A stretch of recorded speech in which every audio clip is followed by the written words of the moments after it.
المرسلين سيدنا محمد وعلى آله وأصحابه أجمعين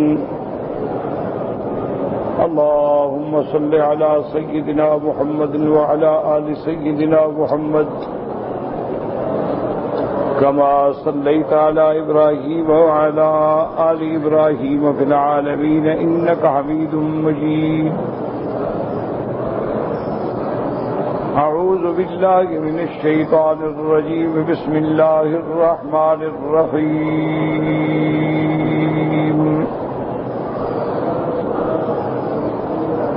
وَلَقَدْ آتَيْنَا لُقْمَانَ الْحِكْمَةَ أَنِ اشْكُرْ لِلَّهِ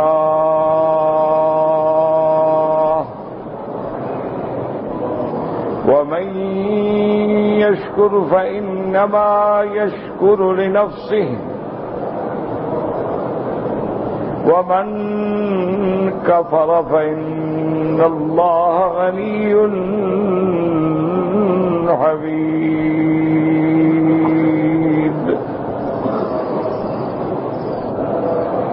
وإذ قال لقمان لابنه وهو يعظه يا بني لا تشرك بالله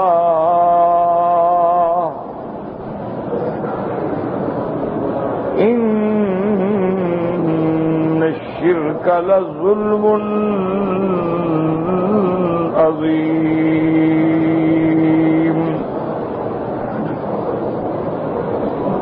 ووصينا الإنسان بوالديه حملته أمه وهنا على وهن وفصاله في عامين أن اشكر لي ولوالديك إلي المصير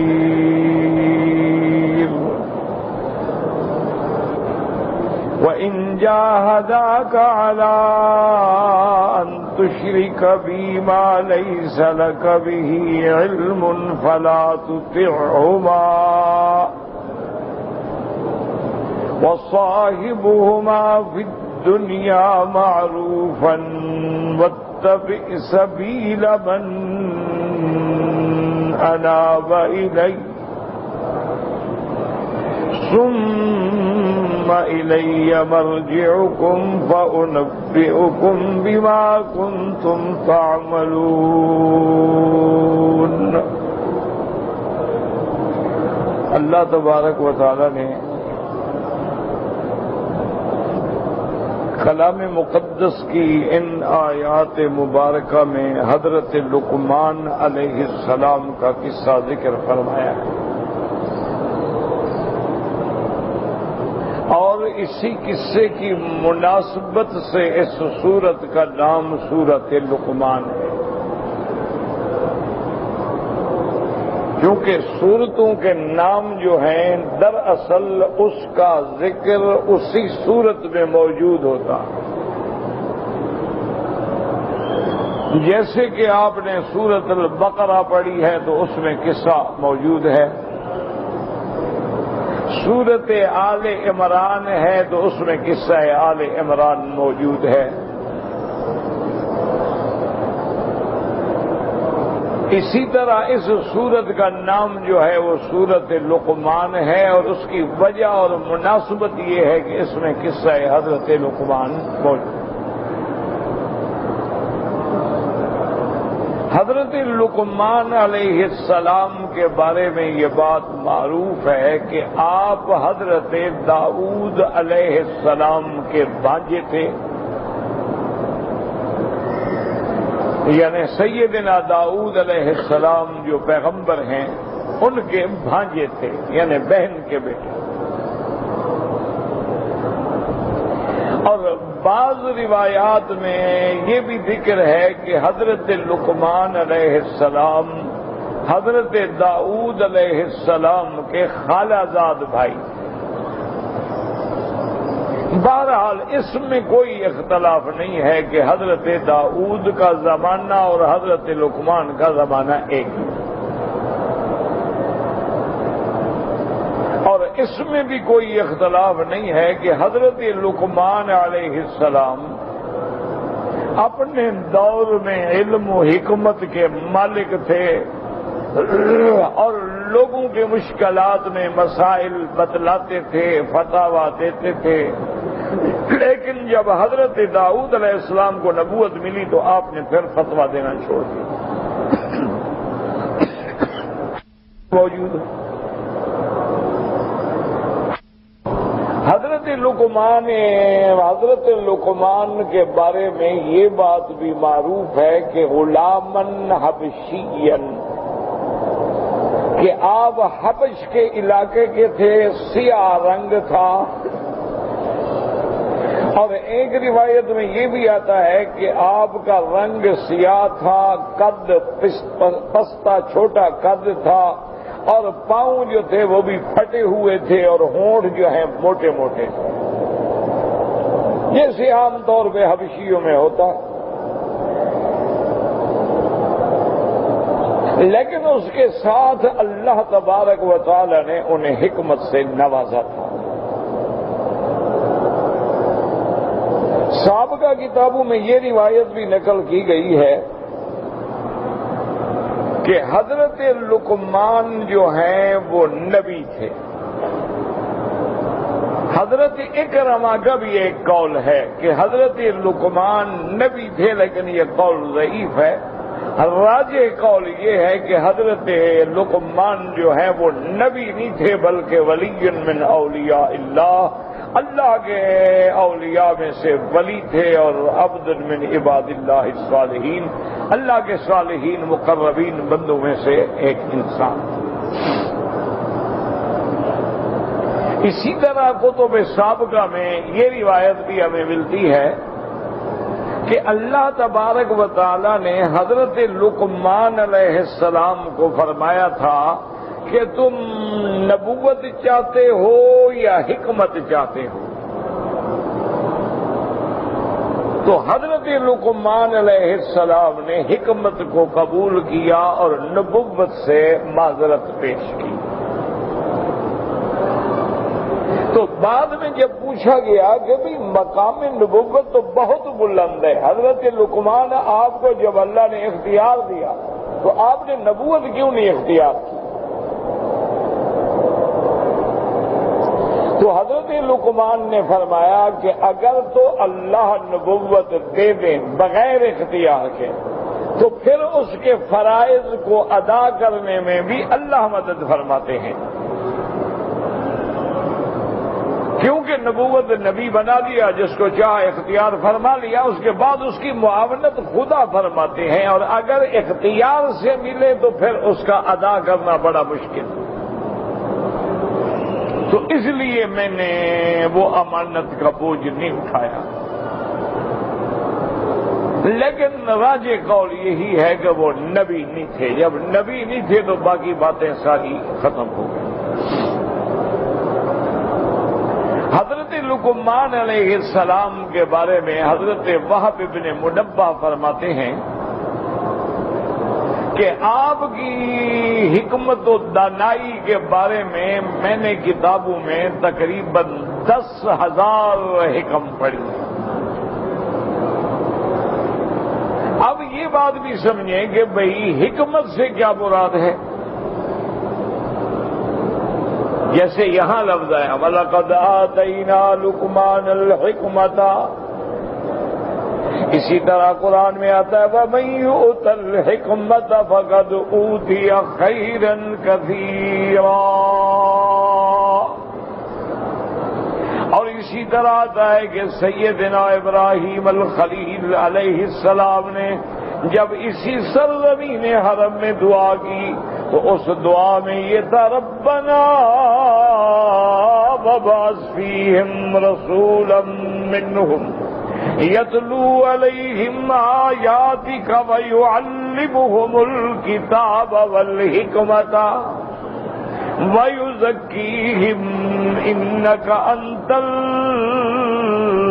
الْعَزِيزُ الْحَكِيمُ۔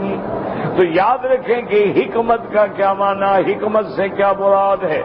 بعض علماء فرماتے ہیں حکمت کا معنی دانائی، فہم، اور بعض علماء فرماتے ہیں حکمت کا معنی ہوتا ہے ایسا علم جو باعمل ہو، یعنی علم ہے لیکن ساتھ عمل بھی ہے، یہ نہیں کہ علم ہو لیکن عمل نہ ہو، تو اس علم کا بھی کوئی فائدہ نہیں جس علم میں اعمال صالحہ نہ ہوں، مجرد علم ہے لیکن عمل نہیں، کیا فائدہ ہے اس کا؟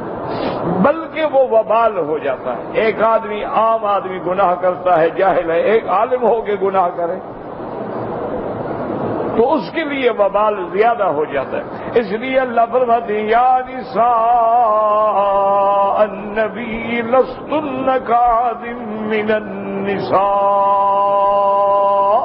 اللہ نے فرمایا میرے مدنی پاک کی بیویاں آپ عام عورتیں نہیں ہیں، آپ ازواج محمد مصطفیٰ ہیں،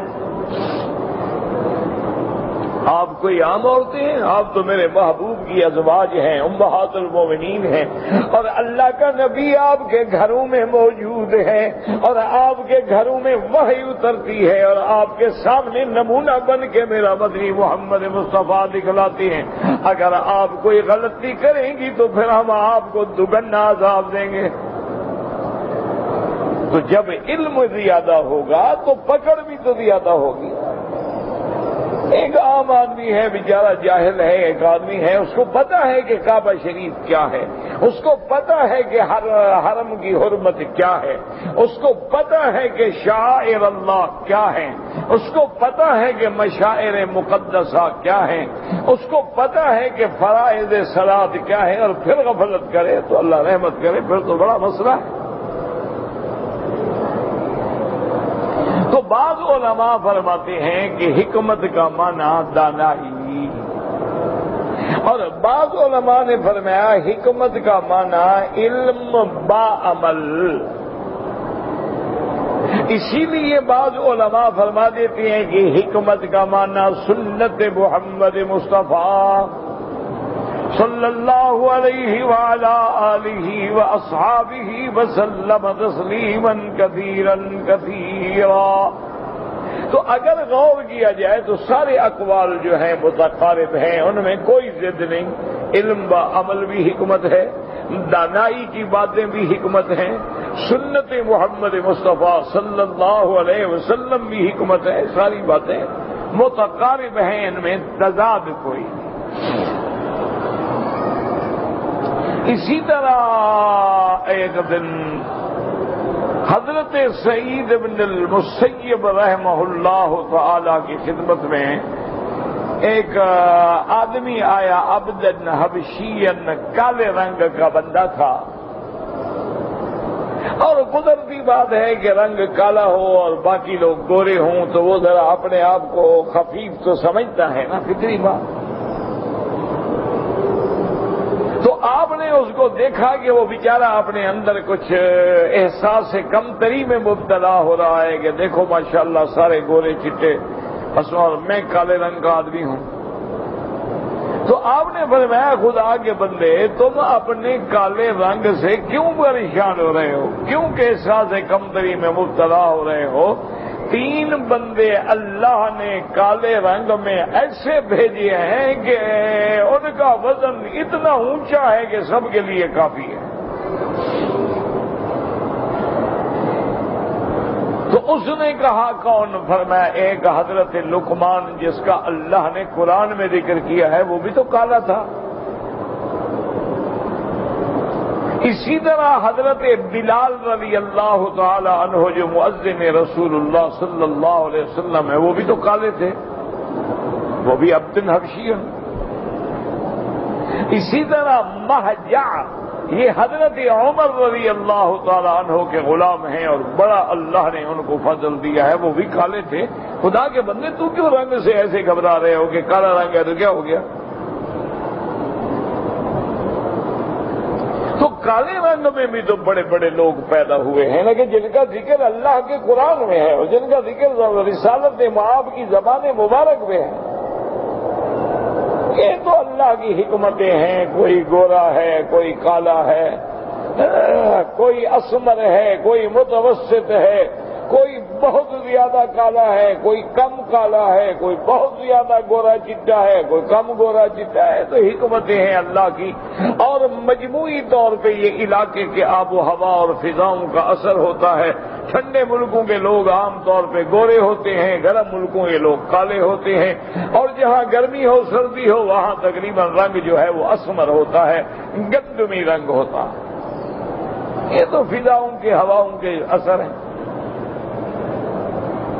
آج آپ بھی اگر افریقہ کے ان گرم علاقوں میں جائیں جہاں آگ برستی ہے اور جہاں چائے کے لیے پانی آگ نہیں جلانی پڑتی، دھوپ میں رکھ لو تو گرم ہو جاتا ہے، آپ بھی کالے ہو جائیں گے۔ اگر آج بھی آپ ٹھنڈے علاقوں میں چلے جائیں، 6 مہینے سال رہ کے آئیں، آپ کا رنگ بھی فیر ہو جائے گا، کھل جائے گا۔ تو یہ تو حالات ہیں، اس میں کسی کا کیا فخر ہے۔ اسی لیے میرے آقا نے رحمت دو عالم نے فیصلہ فرما دیا، فرمایا لا فضل لعربی علی عجمی، انہوں نے فرمایا کسی عربی کو عجمی پہ فضیلت نہیں کہ یہ عربی ہے بس اس لیے اچھا ہے، نہیں۔ اور فرمایا کہ لا احمر علی اسود، نہ کسی گورے کو کسی کالے پہ فضیلت ہے، گورا ہے تو کیا ہے، کالا ہے کہ فضیلت کیا ہے؟ آپ نے فرمایا فضیلت کا مدار جو ہے وہ تقویٰ ہے، پرہیزگاری ہے۔ جو اللہ سے زیادہ ڈرنے والا ہے اتنا اس کی شان بلند ہے۔ اسی لیے اللہ نے قرآن میں بھی فرمایا وَجَعَلْنَاكُمْ شُعُوبًا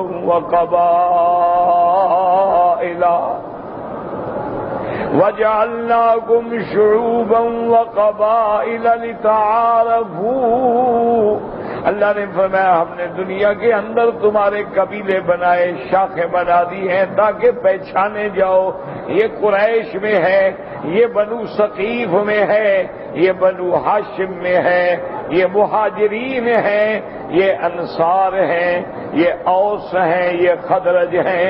اللہ فرماتے ہیں یہ تو قبیلے تیری پہچان کے لیے ہیں۔ ان اکرمکم عند اللہ اتقاکم، اور اللہ کے نزدیک عزت والا وہ ہے جو تم میں اللہ سے سب سے زیادہ ڈرنے والا ہے۔ تو آج بھی آپ دیکھ لیں کہ اگر 1 کروڑ انگریز کھڑا ہو، گورے چٹے ہیں، پڑھے لکھے ہیں، ان کے مقابلے پہ ایک حبشی ہے لیکن مومن ہے، اللہ کے ماننے والا ہے، انبیاء کے ماننے والا ہے، قرآن کے ماننے والا ہے، تو اللہ کے ہاں اس کی شان جو ہے وہ زیادہ بلند ہے۔ یہ رنگ یہ اچھا، یہ کافروں میں بہت بڑی عنصریت ہے۔ میں نے خود اس دور میں جنوبی افریقہ کا سفر کیا، اب تو مدت ہو گئی، میں نے تقریباً 2 دفعہ سفر کیا، اب تو 10-11 سال گزر گئے، پھر اتفاق نہیں ہوا۔ اس دور میں وہاں ڈچ لوگ جو تھے وہ حکومت کرتے تھے، اب تو وہاں آزاد ہو گئے الحمدللہ، کالے لوگوں کی حکومت آ گئی جن کا اصل ملک ہے۔ اس دور میں ڈچ تھے تو عنصریت اتنی تھی کہ وائٹ کی آبادی الگ، شہر الگ، بازاریں الگ، سکول الگ، ہسپتالیں الگ۔ انہوں نے تقسیم کیا ہوا تھا کہ یہ ایریا جو ہے وائٹ کا ہے، یعنی اس میں صرف وائٹ آئیں گے، سفید آئیں گے، کالا آ ہی نہیں سکتا، اور یہ علاقے جو ہیں یہ بلیک کے ہیں، کالوں کے ہیں، یہاں سفید نہیں رہے گا، اور یہ علاقے جو ہیں یہ کلرڈ کے ہیں، یعنی جو مکس رنگ ہے، جیسے انڈین ہیں، پاکستانی ہیں، بنگلہ دیشی ہیں، یہ مکس کلرڈ ہیں۔ تو انہوں نے علاقے تقسیم کر دیے بدبختوں نے۔ یعنی آپ حیران ہوں گے کہ اگر شام کو 7 بجے کے بعد کوئی کالا بیچارہ کسی وائٹ علاقے میں پایا جاتا وہ گولی مار دیتے۔ آرڈر تھا ان کو کہ عصر سے 5 بجے سے پہلے آپ جو ہے اس علاقے میں کام کریں، نوکری کریں، لیکن بھاگ جائیں۔ حتیٰ کہ ان کے جو بڑے بڑے ہوٹل تھے، ریسٹورانٹ تھے، اس پہ باہر بورڈ لکھا ہوتا تھا کہ بلیک ناٹ الاؤڈ، کالا اندر نہیں آ سکتا، کتا آ سکتا ہے، کالا نہیں آ سکتا۔ اتنی عنصریت تھی. مجھے یاد ہے ہم سفر کر رہے تھے, راستے میں ہم ایک سروس اسٹیشن پہ بیٹھے, کافی تھکے ہوئے تھے, بھی ہم کچھ کھانا کھا لیں. تو کچھ لڑکے کالے بیچارے سڑک سے دور کھڑے تھے. تو میں نے ساتھیوں سے کہا بھی ان کو بھی بلا لو بیچاروں کو, ان کو بھی کھانا دے, اتنا کھانا ہے ہمارے ساتھ, ہم کیا کریں گے. انہوں نے کہا حضرت وہ نہیں آئیں گے ادھر.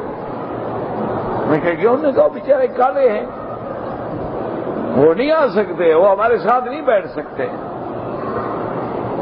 یہ عجیب بات ہے. وجہ انہوں نے کہا جی اللہ معاف کرے, یہ اسٹیشن والے اگر کسی نے شکایت کر دی تو ان کی بستی اڑا دیں گے.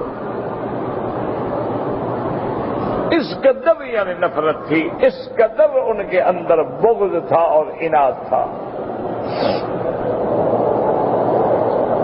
تو اسی طرح یہ سارا کچھ یورپ وغیرہ میں بھی یہ تھا کہ بھئی ہوٹل جو ہے مخصوص ہیں. اسی طرح آج بھی ان کے بعد ہوٹل, بعض کلب جو ہیں وہ مخصوص ہوتے ہیں کہ اس میں آپ سوٹ کے بغیر داخل نہیں ہو سکتے. عجیب عنصریت ہے, جہالت ہے. کہتے ہمیں ہیں کہ مسلمان میں تشدد ہے. تشدد تمہارے اندر ہے, تمہاری نسلوں کے اندر ہے. مسلمانوں میں مساوات ہے. مسلمان تو ایک صف میں کھڑا ہے, گورا بھی کھڑا ہے, کالا بھی کھڑا ہے, حبشی بھی کھڑا ہے, عربی بھی کھڑا ہے, اجمی بھی کھڑا ہے. تیری دربار میں پہنچے تو سبھی ایک ہوئے, بندہ و محتاج و غنی ایک ہوئے, اور تیری دربار میں پہنچے تو سبھی ایک ہوئے. ایک ہی صف میں کھڑے ہو گئے محمود و ایاز. بادشاہ بھی اسی صف میں کھڑا ہے, غلام بھی اسی صف میں. اور یہ کہنے کی باتیں نہیں, یہ حقیقت ہے کہ آج بھی یہاں کے ہمارے ماشاءاللہ جو بادشاہ ہیں, جب ان کا دسترخوان لگ جاتا ہے تو ملازم بھی وہی ساتھ بیٹھ کے کھانا کھاتا ہے. پہلے ملازم آئیں گے, دسترخوان لگائیں گے, کھانا لگائیں گے, سرو کریں گے, لیکن جب کھانا شروع ہوگا وہ بھی اسی دسترخوان پہ کھائیں گے. تو اس لیے حضرت سعید نے فرمایا کہ خدا کے بندے تم کیوں کالے رنگ سے پریشان ہو رہے ہو؟ اللہ نے تو کالے رنگ والوں کو اتنا فضیلت دی ہے کہ اللہ کے قرآن نے ذکر کیا ہے, قال لقمان لابنہ یا بنی. تو لقمان تو کالے تھے, حضرت بلال بھی کالے تھے, حضرت مہجہ بھی کالے تھے, اور بھی کئی کالے محدثین گزرے. بڑے بڑے محدثین, بڑے بڑے ائمہ فقہا اور بڑے بڑے اولیاء اللہ گزرے ہیں ان لوگوں میں. بلکہ جو لوگ ذرا علم رکھتے ہیں وہ تو اب بھی یہ کہتے ہیں کہ زیادہ نسبت جو ہے اولیاء اللہ کی, عباد صالحین کی, وہ ان کالے لوگوں میں زیادہ ہے ہم سے. اللہ اعلم. یعنی ایک بات ہے. تو اس کے بعد جو ہے حضرت لقمان کو اللہ نے حکمت عطا فرمائی. اسی طرح ایک واقعہ ابھی آتا ہے کہ ایک دفعہ حضرت لقمان کو ان کے بادشاہ نے یا سردار نے حکم دیا کہ ایک بکری ذبح کرو. بکری ذبح کی. فرمایا اس کا اطیب المضغتین, جو سب سے بہتر ٹکڑا ہونا گوشت کا وہ کاٹ کے لے آؤ. حضرت لقمان زبان کاٹ کے لے گئے. کہا جی یہ سب سے بہتر. میں کہا ٹھیک. کچھ دنوں کے بعد انہوں نے حکم دیا لقمان پھر ایک بکری ذبح کرو. انہوں نے پھر بکری ذبح کی. کہنے لگا کہ اب اخبث المضغتین, اس میں جو سب سے گندا ٹکڑا ہے گوشت کا وہ لے آؤ. حضرت لقمان پھر بھی زبان لے گئے. انہوں نے کہا عجیب بات ہے. انہوں نے کہا جناب عجیب بات ہے کہ بھائی میں نے کہا اچھا ٹکڑا لے آؤ تم زبان لے آئے, میں نے کہا برا لے آؤ زبان لے آؤ. نے کہا حضرت یہی تو ہے نا, اگر یہ اچھی ہو تو تخت پہ بٹھا دیتی ہے, گندی ہو تو تختے پہ چڑھا دیتی ہے, زبان ہی تو ہے نا. اگر زبان سے موتی جھڑتے ہوں تو اپنے برائے جو ہے پیار کرتے ہیں، اگر گالیاں نکلتے ہیں کیا یار خیال کریں بڑا بد زبان ہے۔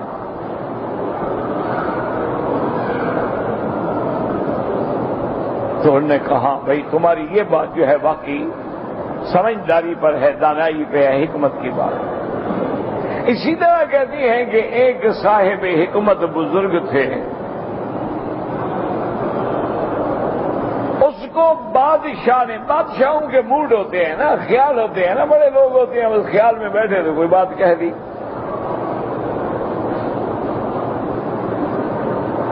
تو بادشاہ نے ان کو کہا کہ میرے ملک میں سے 100 بے وقوفوں کی فہرست بنا کے پیش کرو۔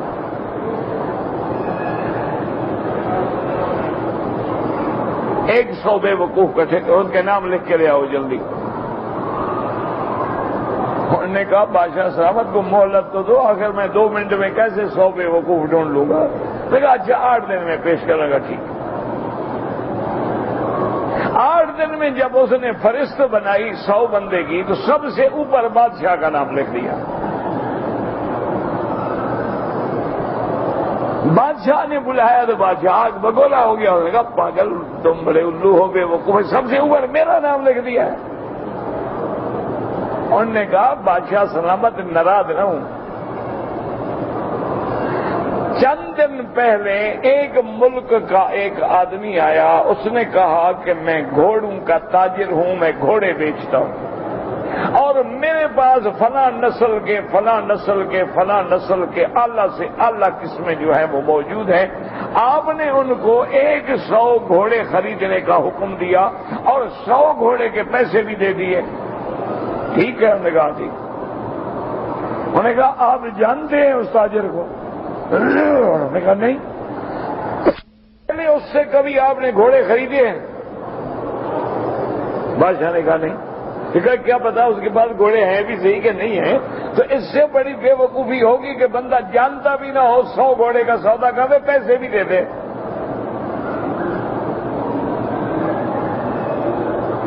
تو اس سے بڑی بے وقوفی ہوگی کوئی دنیا میں؟ بھائی سودا لے رہے ہو پتہ تو کرو سودا ہے بھی صحیح۔ جو بندہ بیچ رہا ہے اس کے ملک میں سودا بھی ہے کہ نہیں ہے، وہ دوسرے ملک کا بندہ ہے، آپ جانتے نہیں، کبھی سودا نہیں لیا، 100 گھوڑے کے پیسے بھی دے دیے، اس سے بڑی بے وقوفی کیا ہوگی؟ بادشاہ کو غصہ آ گیا، انہوں نے کہا دیکھو بس اگر وہ بندہ گھوڑے لے کے آ گیا وعدے کے مطابق پھر کیا ہوگا؟ انہوں نے کہا جی پھر میں آپ کا نام کاٹ کے اس کا لکھ دوں گا۔ انہوں نے کہا بڑا آسان بات ہے، اگر وہ آ جاتا ہے واپس تو پھر آپ کا نام میں کاٹ دوں گا، اس کا نام لکھ دوں گا۔ بڑا بے وقوف ہے، پیسے مل گئے، پوچھنے والا کوئی نہیں، بڑا بے وقوف ہے، پھر واپس آ گیا۔ تو اس لیے بعض لوگ جو ہے نا جی بڑی دانائی کی باتیں کرتے ہیں اور ان میں بڑے اشارات ہوتے ہیں جو عام آدمی کو سمجھ نہیں آتے، اور بڑے سے بڑا مسئلہ جو ہے وہ حل کر جاتے ہیں۔ اسی طرح بادشاہ کے 9 رتن تھے، ان کی جو کچن کابینہ تھی اس میں ایک تھے ملا 2 پیازا۔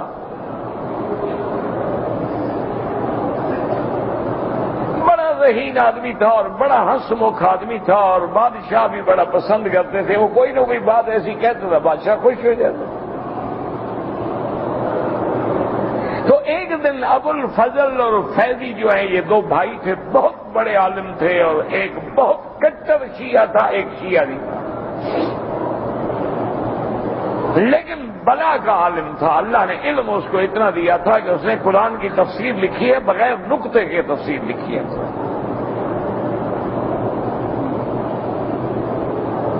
انہوں نے سوچا کہ بھئی آج کل موقع ہے بادشاہ پہ گرفت کرنے کا اور اس کو اپنے مذہب پہ لانے کا، لیکن یہ جو مصیبت ہے نا ملا 2 پیازا، یہ کوئی نہ کوئی مذاق کر دیتا ہے، بات خراب ہو جاتی ہے، تو لہذا ہم بادشاہ سے ٹائم لیں اور اس میں شرط کریں گے کہ یہ نہیں ہونا چاہیے۔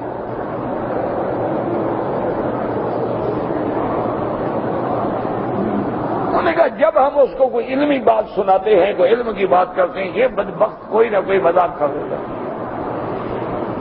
بادشاہ ہنسنے لگ جاتا ہے، وہ ماحول ہی تبدیل ہو گیا نا۔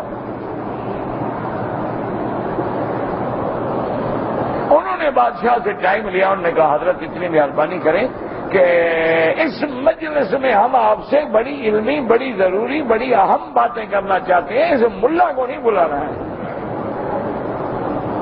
اس نے کہا یار وہ اپنا دوست ہے، وہ بھی تو اپنا پارٹی کا ممبر ہے، دوست ہے، ساتھی ہے۔ انہوں نے کہا حضرت کیا ساتھی ہے، بےہودہ آدمی ہے، کوئی نہ کوئی بات منہ سے نکال دیتا ہے اور ساری محفل جو ہے وہ تبدیل ہو جاتی ہے۔ انہوں نے کہا چلو بات سنو، ساتھی ہے ہمارا، ایک کابینہ کا رکن ہے، ہماری خاص مجلس کا وہ بھی ایک ممبر ہے، اس کو یہ کہنا کہ تم نہ آؤ ایسی بات نہیں، اس کی توہین ہے، ہم اس پر پابندی لگا دیتے ہیں، جتنی دیر آپ مجلس میں رہیں گے وہ بات نہیں کرے گا۔ انہوں نے کہا جی پھر ٹھیک ہے، پھر ہمیں کیا جھگڑا ہے اس سے۔ بادشاہ نے ملا دو پیادہ کو بلایا کہ ابھی ابوالفضل فیضی نے میٹنگ کرنی ہے، تم نے بھی آنا ہے لیکن بولنا نہیں ہے۔ وہ ملا دو پیادہ سمجھ گیا، اس نے کہا ہاں اس کا چکر ہے، یہ اپنا شیعہ مذہب پڑھائیں گے بادشاہ کو۔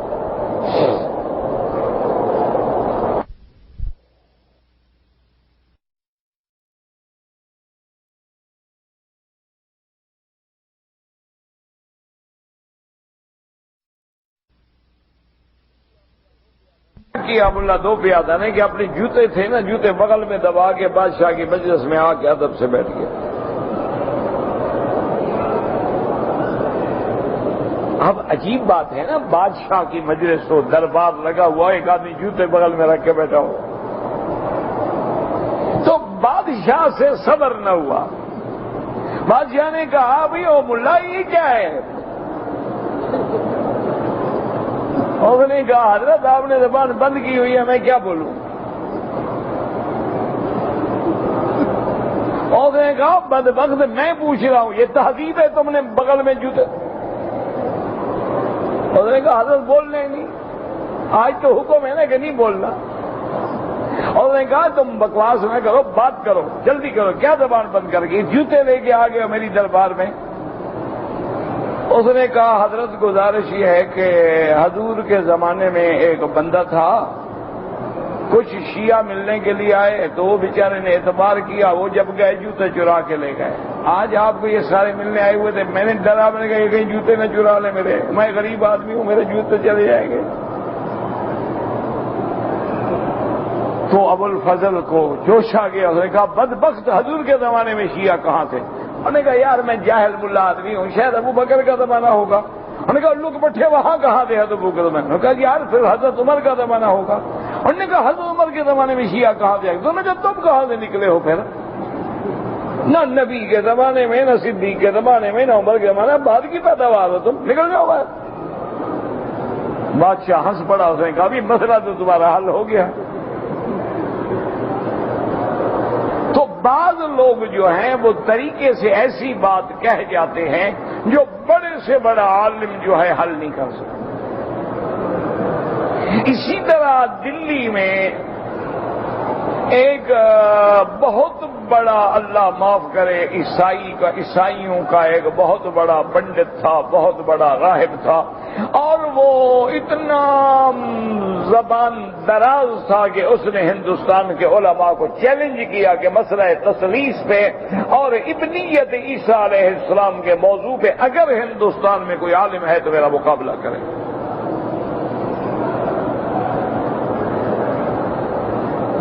میرے بھائی دعا کرو علماء کو، آج جو مولویوں سے نفرت کرتے ہو نا، دعا کیا کرو۔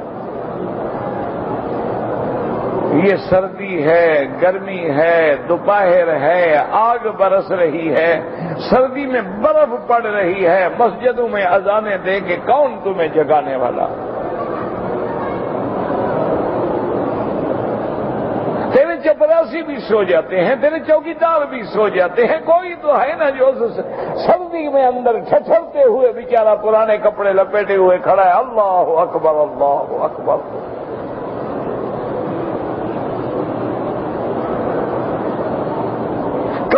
ہے جو تیرے نکاح میں، تیری موت میں، تیری حیات میں، تیری خوشی میں، تیری غمی میں شریعت محمد مصطفیٰ کے مطابق نکاح کا خطبہ، جمعے کا خطبہ، عیدین کا خطبہ، نماز جنازہ، میت کا غسل، تکفین، تجہیز، تدفین کرنے والا کون ہے؟ یہ غریب مولوی تو ہے۔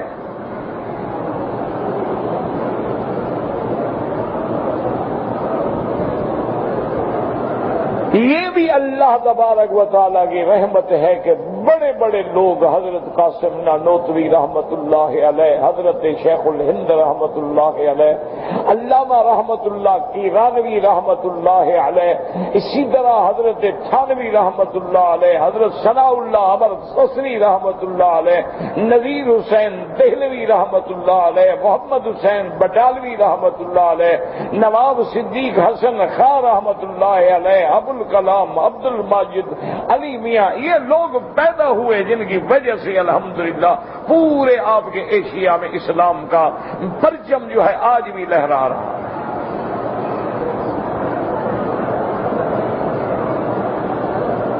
ورنہ انگریزوں نے تو تمہاری نعوذ باللہ تہذیب کو بدل ڈالا، ثقافت بدل دی، سیاست بدل دی، تجارت بدل دی، تہذیب بدل دی، تیری زبان بدل دی، تیرا لباس بدل دیا۔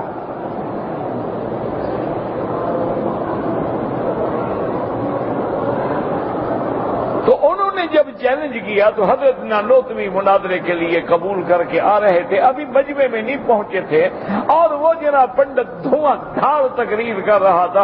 اتفاق یہ ہوا کہ گاڑی 1 گھنٹہ لیٹ ہو گئی، تو اس کو موقع مل گیا، انہوں نے کہا مولوی بھاگ گیا، مسلمانوں کا مولوی بھاگ گیا، دیکھو مقابلے پہ نہیں آیا، ٹائم ہو گیا نہیں آیا، اور شور کر رہا ہے کہ حضرت اللہ تبارک و تعالیٰ کا عیسیٰ علیہ السلام بیٹا ہے۔ ایک آدمی شکر کندی بیچ رہا تھا، مجمع کے لاکھوں کا مجمع تھا، وہ شکر کندی آئی، ایک تو گاجر ہوتی ہے نا، ایک شکر کندی کہلاتی ہے، وہ بیچ رہا تھا۔ ایک دھان پان سال لکھنوی قسم کا آدمی، انڈین ہوتے بیچارے دھان پان ہیں، تو وہ جناب اس نے وہ رکھی اور چلتا چلتا میز کے قریب آیا، اور اس نے کہا پنڈت صاحب یہ بتاؤ اللہ میاں کا عیسیٰ علیہ السلام بیٹا ہے؟ اس نے کہا ہاں بیٹا ہے۔ انہوں نے کہا اللہ میں کہ کتنے بیٹے ہیں؟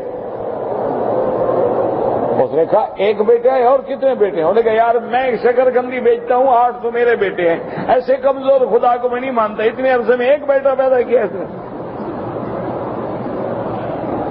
تو مناظرے سے پہلے مناظرہ ہار کے بھاگ گیا پنڈت۔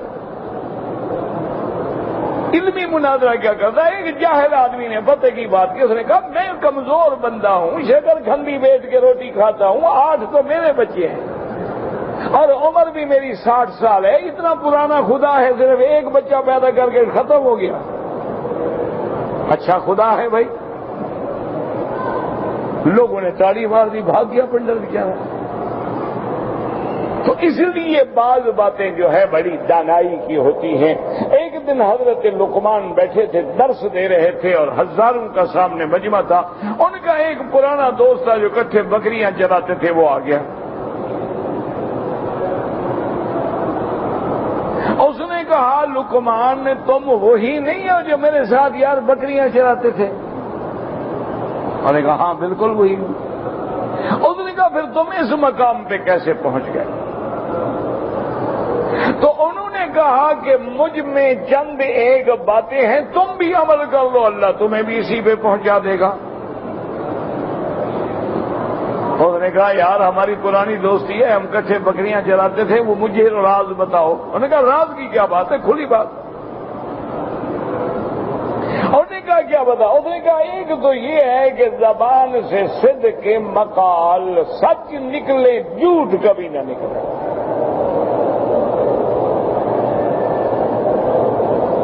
اور دوسرا کیا ہے فرمایا رزق کے حلال، تیرے اندر حلال کا لقمہ جائے، حلال نہ ہو بھوکے مر جاؤ، حرام نہ کھاؤ۔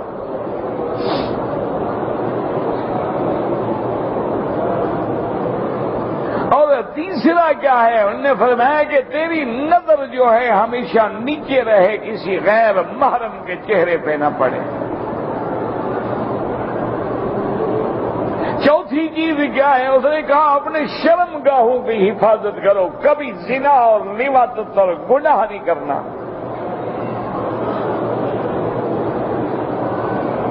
انہوں نے کہا جی 5ویں بات کیا؟ انہوں نے کہا بات کرو تو دانائی کی کرو ورنہ خاموش رہو۔ تو حضرت لقمان نے ان کو یہ چند نصائح ذکر کیے جن کی تفسیر انشاءاللہ ہم تفسیر میں پڑھیں گے۔ کہا اس پہ عمل کر لو تم بھی لقمان بن جاؤ گے، اللہ کے دروازے کو کھلے ہوئے تھوڑے۔ بند تھوڑے ہو گئے ہیں، لیکن شرط یہ ہے کہ ان راستوں میں آنے پہ، انسان بننے پہ محنت کرنی پڑتی ہے۔ من طلب العلا سحر اللیالی، یہ نہیں ہو سکتا ہے کہ حرام بھی کھاؤ، جھوٹ بھی بولو، زنا بھی کرو، شرابیں بھی پیو اور پھر کہو اللہ مجھے مقبول بھی بنا دے۔ ہاں، ایک ہوتی ہے دنیاوی مقبولیت، وہ تو کتے کو بھی مل جاتی ہے، بعض بڑے بڑے قیمتی کتے ہیں لوگ دیکھنے کے لیے آتے ہیں، وہ کیا ہے؟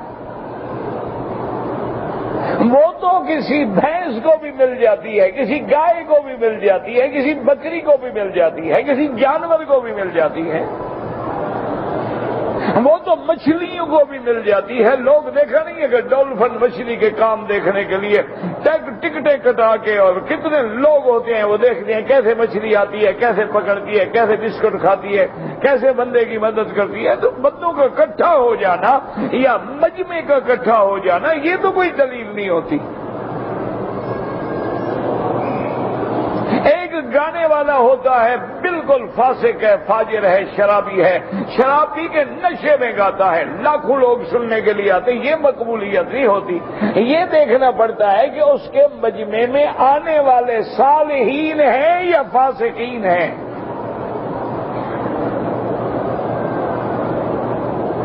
اس کے مجمع میں آنے والے صادقین ہیں یا کاذبین ہیں، اس کے مجمع میں آنے والے متقین ہیں، پرہیزگار ہیں یا مجرمین ظالمین ہیں، پھر مقبولیت کا پتہ چلتا ہے۔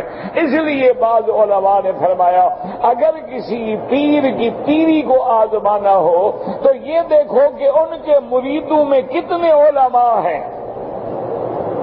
کیوں؟ عالم تو ایسے مرید نہیں ہوگا نا، عالم تو پہچانے گا نا، عالم تو کسوٹی پہ پرکھے گا، تولے گا کہ میرا پیر جو ہے متبع سنت ہے کہ نہیں، میرے پیر کا عقیدہ ٹھیک ہے۔ ایک ہے بھیڑ کی بھیڑ، وہ تو لوگ کام کرانے کے لیے بھی مرید ہو جاتے ہیں کہ چلو جی پیر صاحب کا نام سے ہمارے کام چلتے رہیں گے، وہ تو کوئی پیری نہیں۔ تو اس لیے علماء فرماتے ہیں کہ کسی پیر کو پہچاننا ہو اس کے صحبت والوں پہ نظر ڈالو کہ کتنے علماء اس کی صحبت میں ہیں۔ اس لیے اللہ پاک فرماتے ہیں وَلَقَدْ آتَيْنَا لُقْمَانَ الْحِكْمَةَ، ہم نے حضرت اللہ فرماتی ہیں کہ حضرت لقمان کو دانائی دی، أَنِ اشْكُرْ لِلَّهِ، تاکہ اللہ کا شکر کرو، اور فرمایا وَمَن يَشْكُرْ، اور جو بندہ اللہ کا شکر کرتا ہے دراصل اپنے نفس کی بھلائی اختیار کرتا ہے، وَمَن كَفَرَ، اور جو نافرمانی کرتا ہے، ناشکری کرتا ہے، اللہ بے پرواہ ہیں، اللہ تبارک و تعالی تمام حمد و ثنا کے سزاوار ہیں، ان کو تیرے نہ حمد کی ضرورت ہے نہ تیرے کفر سے کوئی نقصان ہے۔ تو اللہ نے اس صورت میں حضرت لقمان کا قصہ ذکر کیا ہے۔ زندگی باقی تو بات باقی انشاءاللہ۔ اگر والدین کے لیے حج یا عمرہ کرو بالکل کر سکتے، کوئی منع نہیں، زندہ ہیں یا مردہ ہیں کوئی مسئلہ نہیں۔ کہتے جی کہ میں مکے میں رہنے والا ہوں اور میں الحمدللہ کئی طواف کرتا ہوں، تو ہر طواف کے بعد 2 رکعت پڑھنا ضروری ہے؟ بالکل ضروری ہے۔ امام ابو حنیفہ کے نزدیک تو واجب ہے، باقی ائمہ کے نزدیک سنت ہے۔ یہ نفل تو تم نے بنا رکھا ہے، نفل تو کسی کے نزدیک نہیں ہے۔ لوگ سمجھتے ہیں کہ طواف جو نفل ہے تو یہ بھی 2 رکعت نفل ہے، نفل تو ہے ہی نہیں ہے۔ اور نفل طواف جب شروع کر دیا جائے وہ بھی واجب ہو جاتا ہے۔ اب دیکھیں آپ 2 رکعت نفل پڑھنا چاہتے ہیں، جب تک نہیں پڑھی تو نفل پڑھیں گے، جب شروع کر دی واجب ہو گیا پورا کرنا۔ تو اس لیے یاد رکھیں کہ ہر طواف کے بعد 7 چکر ختم کرنے کے بعد 2 رکعت پڑھنا امام ابو حنیفہ رحمت اللہ علیہ کے نزدیک واجب ہے، اور حنابلہ رحمہم اللہ کے نزدیک سنت ہے، ہر حال میں پڑھا کریں۔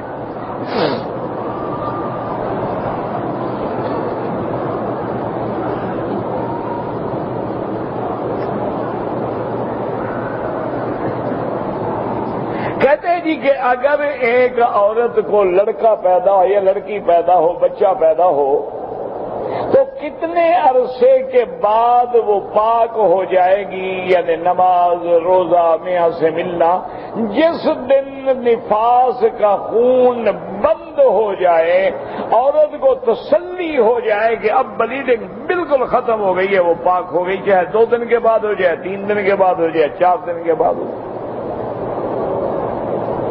یہ جو لوگوں میں مسئلہ ایک مشہور ہے کہ جی بچہ پیدا ہونے کے بعد چلہ کاٹے گی اور چلہ کاٹے گی اور 40 دن، یہ تو لوگوں نے بے وقوفی سے مسئلہ بنا رکھا ہے۔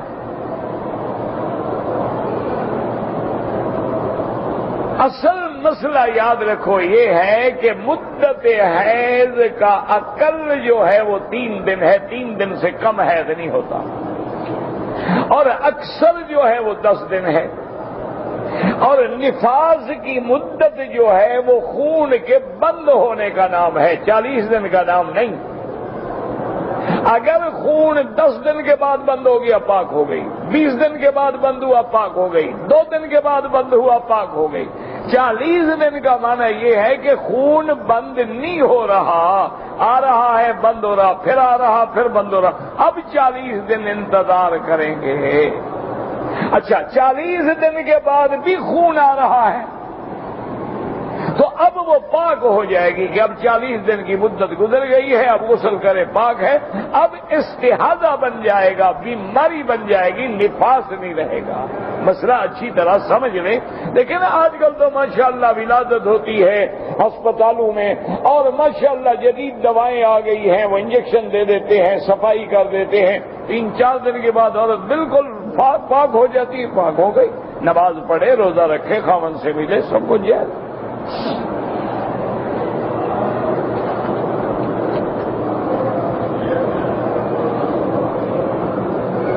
جو آدمی بیٹھے کھانا کھا رہے ہیں تو آنے والے کو چاہیے سلام نہ کریں، لیکن اگر کر دے تو پھر جواب دینا ہوگا۔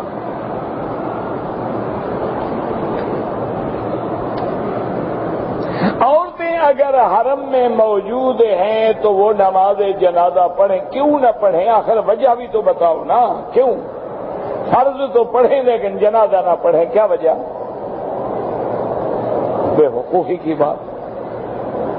مسئلہ یہ ہے کہ کوئی عورت اپنے گھر سے جنازہ پڑھنے کے لیے نہ آئے، یہ مانا نہیں کہ نماز میں جب موجود بیٹھی ہو تو پھر بھی نہ پڑھے، یہ تو کوئی مسئلہ نہیں ہے۔ اگر حرم میں موجود ہے جنازہ پڑھے۔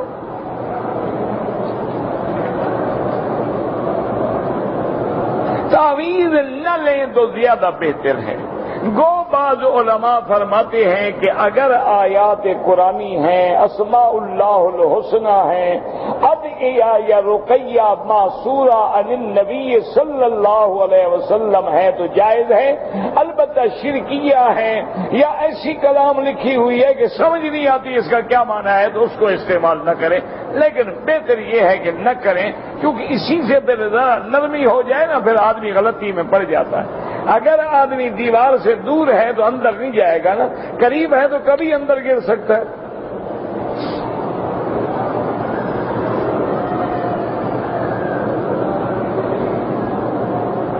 کہتے ہیں جی کہ ہمارے ملک میں ظہر نماز کی پہلی 4 رکعت سنتیں جو ہیں ملا کے پڑھتے ہیں، جائز ہے۔ 2 رکعت کر کے پڑھیں وہ بھی جائز ہے۔ افضل یہ ہے کہ 2 رکعت کر کے پڑھیں۔ دن میں نماز اگر سنتیں ہیں تو 2 پڑھ کے پھر 2 پڑھ لیں، لیکن اگر کوئی 4 ملا کے پڑھے تو جائز ہے۔ اور رات کی نماز میں 4 رکعت ملا کے پڑھنا افضل ہے، لیکن 2 پڑھے وہ بھی جائز ہے، کوئی منع نہیں۔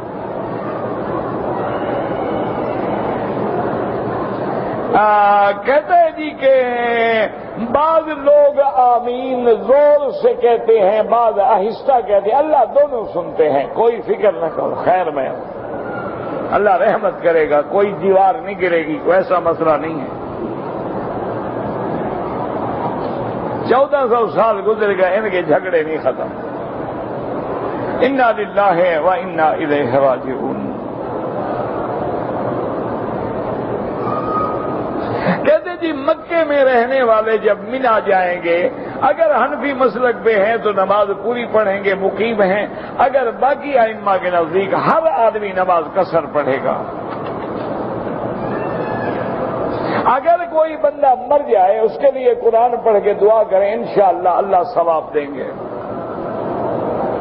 اگر ہم لوگ عشاء کی نماز کے بعد ایک رکعت وتر پڑھ، بھئی ایک رکعت تو ہوتی ہی نہیں نا اللہ کے بندے، جو ایک رکعت پڑھتے ہیں پہلے 2 رکعت پڑھ کے سلام پھیر کے پھر ایک رکعت پڑھتے ہیں، یعنی وہ سلام پھیر کے پڑھتے ہیں، ہم 3 رکعتیں ملا کے پڑھتے ہیں، فرق تو کوئی نہیں، پڑھتے تو وہ بھی 3 ہیں۔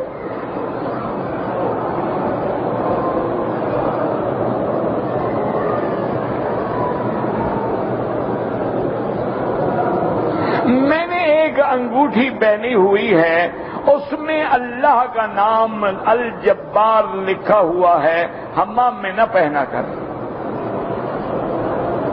اور ویسے جو ہے نا جی، یا تو اسماء پورے لکھیں، ورنہ تمہارا نام ہے تو پھر عبد الجبار لکھیں، صرف جبار نہ لکھیں۔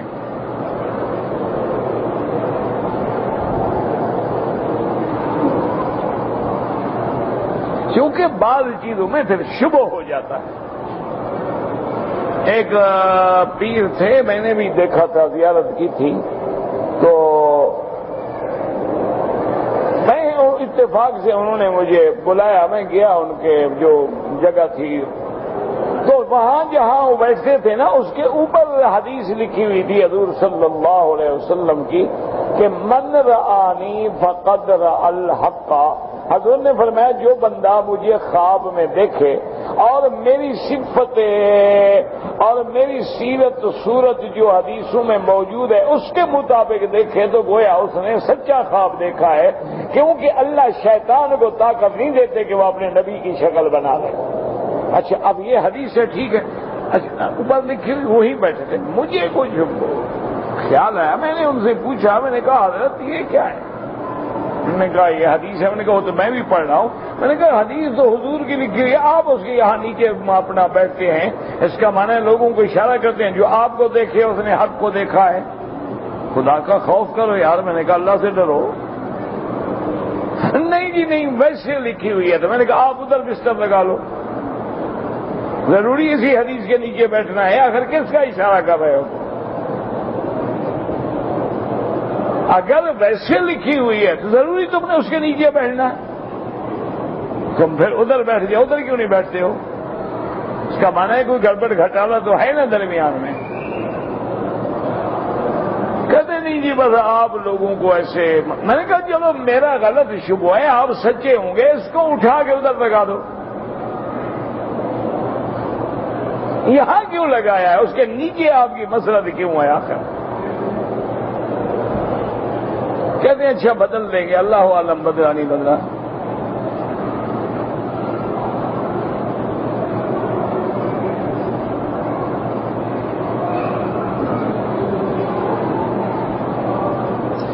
میں پاکستان سے آ رہے تھے میرے بچے، ایئرپورٹ سے میں مکے سے ان کو لینے کے لیے ریاض گیا اور میرا ارادہ تھا واپسی پہ عمرہ بھی کروں گا، لیکن بچے کراچی سے نہ آ سکے، میں واپس آ گیا۔ میں نے عمرے کا ارادہ ملتوی کر دیا۔ احناف کے نزدیک تو میرا بھائی فوراً طائف جا کے عمرہ دوہرا لو ورنہ دم دینی پڑے گی۔ تمہارا نیت ہی عمرے کی تھی تو پھر کیا میں ملتوی کر دیا، میں نے بدل دیا؟ نیت کر کے گئے تھے پھر کیوں بدل دیا؟ تو بہرحال اب حل یہ ہے اور بڑا آسان ہے کہ تم مکے میں رہنے والے ہو، وادی سہل چلے جاؤ، احرام باندھ کے عمرہ کر لو، السلام علیکم، بس عمرہ بھی ہو جائے گا، میقات کا دم سے بھی بچ جاؤ گے، ورنہ تمہیں دم دینی ہے۔ واللہ اعلم۔ ربنا تقبل منا انك انت السميع العليم وتب علينا انك انت التواب الرحيم۔ اللهم انك مليك مقتدر ما تشاء من امر يكون۔ اللهم كن لنا ولا تكن علينا، وانصرنا ولا تنصر علينا، وانصرنا على من بغى علينا۔ اللهم كن بنا رؤوفا رحيما ولا تجعلنا شقيا ولا محروما۔ اللهم انا نعوذ بك عن جهد البلاء ودرك الشقاء وسوء القضاء وشماتة الأعداء. اللهم فرج هم المهمومين، نفس كرب المكروبين، واقض الدين عن المدينين، واشفنا واشف مرضانا ومرضى المسلمين. اللهم اجعل لنا وللمسلمين من كل هم فرجا، ومن كل ضيق مخرجا، ومن كل بلاء عافية. سبحان ربك رب العزة عما يصفون، وسلام على المرسلين، والحمد لله رب العالمين. آمين برحمتك يا أرحم الراحمين.